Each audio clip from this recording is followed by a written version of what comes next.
In this video, we're going to break it down, the difference. Break it down? We're going to break it down. That sounds really... Okay, let's try this again.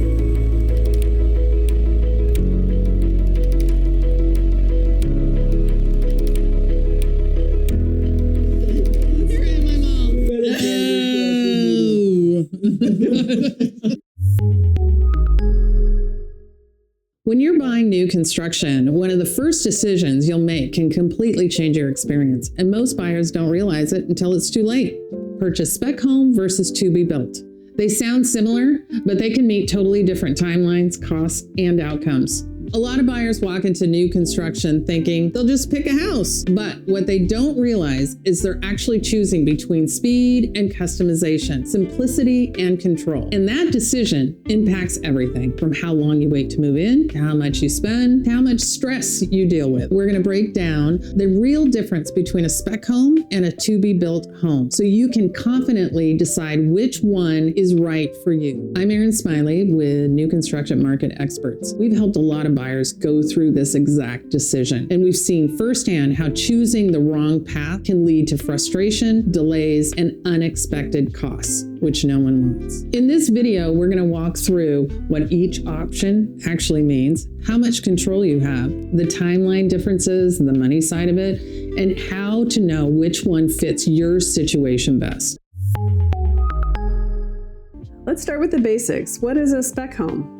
A spec home has been built for no specific buyer. It is really one that is hopefully going to appeal to the masses, and it is going to be farther along in the build process. It's going to be complete or close to complete. And versus the to-be-built homes? To-be-built homes are going to be, as we say, dirt sales.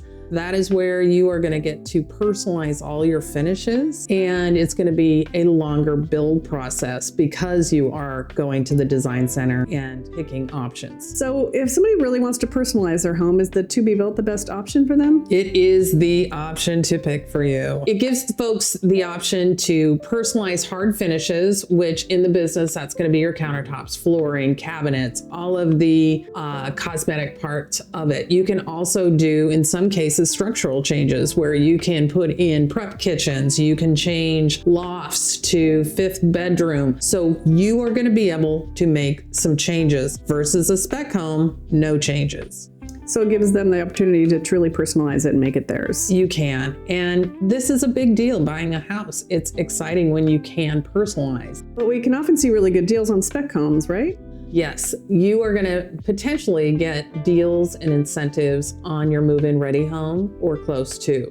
And the reason being is the builder wants to get them off the books. What is nice is you can get rate buy downs, appliances, backyard landscaping. That's what you can expect. It's very rare that they will lower the price. So it sounds like since they've already invested money into this, they're a little bit more willing to negotiate. So if someone does choose a to-be-built home, what kind of decisions are they going to need to make? With your to-be-built home, you'll have an option of plans. You'll have an option of elevation. You'll have an option of lot, which is a biggie, and also the design center. And what happens at the design center? Design center is where the fun happens. That's where you're going to have your appointment that's going to choose all of your finishes. Some are going to be included. There are some folks that don't really do a lot of upgrade options. Beautiful home, but they get to pick all of the different colors versus you can go big on upgrade options. You use the term elevation. So that's the term that I know builders use in the industry. Can you describe what an elevation is? Elevation is the exterior style of the home. It is making adjustments to roof lines. Example is contemporary, farmhouse, modern.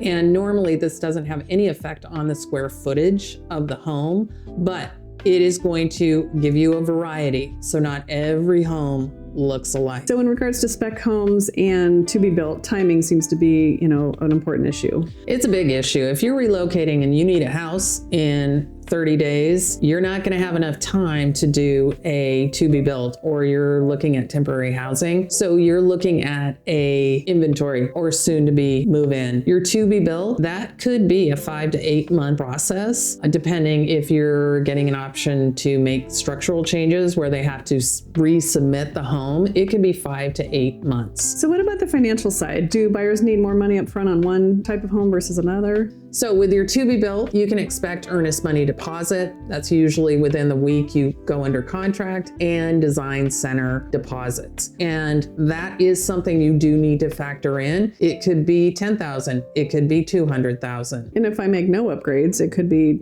nothing. Zero, so. Woo! Frugal Fanny likes. Do know, hey, if you're going to be putting $50,000 of upgrades into your home, then guess what? You may be required to put a $25,000 deposit at that appointment. So you just need to be prepared. And the trade-off with the spec home is basically fewer choices. And sounds like they're going to be able to see what's available, or they're going to see what it looks like, which a lot of people prefer. They don't maybe want to go in and make all those choices. One of the positives with a inventory home is normally you've got a designer that works for the builder that has put in beautiful finishes. So you don't have the stress of trying to figure out what you're going to do. And I've had folks come in and they think picking countertop is equivalent to world peace. Inventory home, you go in, you know exactly what you're getting. You go in, generally speaking, you're going to know the homes that are around you and what you will be looking at. So the other thing buyers ask about is pricing. When you find inventory homes, generally speaking, they're on MLS and they're going to have a purchase price.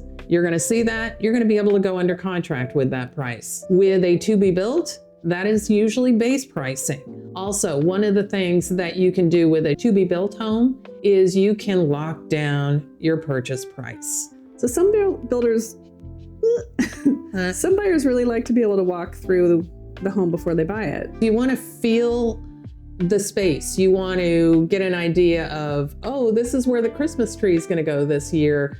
You're going to be able to really get an understanding of how to utilize the space and how it's configured. You're going to be able to see finishes, colors. That's a nice thing to be able to think, okay, my furniture is going to go with this. So how should buyers decide between a spec or a to-be-built home? As we've talked about with a spec home, it's a quick move in. It is an option to possibly take advantage of financial incentives, and it's just an easier process. With a to-be-built home, it is a longer build time, but you're going to be able to personalize your finishes. You're going to have a little bit more control. If you're looking for that in a home, to-be-built is a really good option for you. If you're thinking about buying new construction in Southwest Washington, check out our YouTube page for insider info, or check out our website in the link below.